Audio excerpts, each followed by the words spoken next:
early records I was playing at my parents' was like Motown, Eddie Kendricks, Keep on Truckin'. I can remember the records vividly, man. Billy Preston, but it was basically Motown at its heyday, and Tamla Records, things of that nature. Eddie Kendricks, Keep on Truckin'. That's where I learned how to play the drums from, actually. It's from Eddie Kendricks records by ear. Smokey Robinson, The Miracles, things of that nature. Yeah, that was like the dance music for my parents. The first record that I ever bought, actually, I was 10 years old. Sly and the Family Stone, Family Affair, and that was. Actually, the Motown Records had a record store on the ground floor of their building on Woodward Avenue,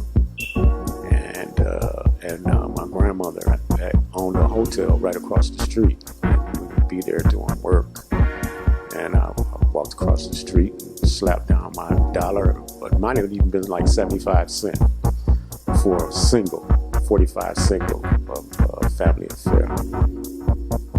Sly and the Family Stone. Definitely, that was probably one of the things that attracted me to that record. I mean, I started doing totally electronic tracks with my core MS-10.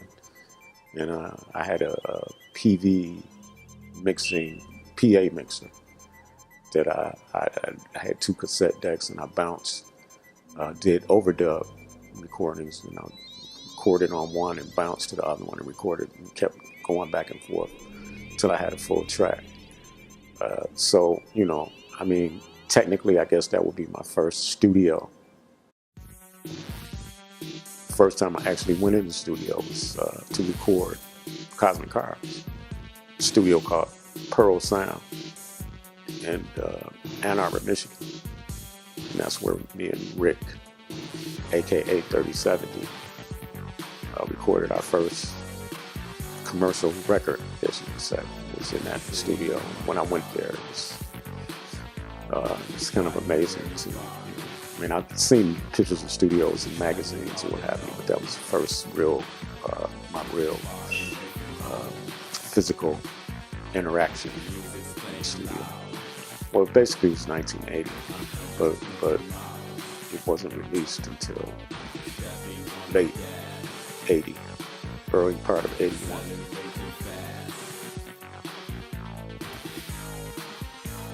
Well, when I met Rick had already pressed a record called Methane Sea. I guess he called it Deep Sea Records.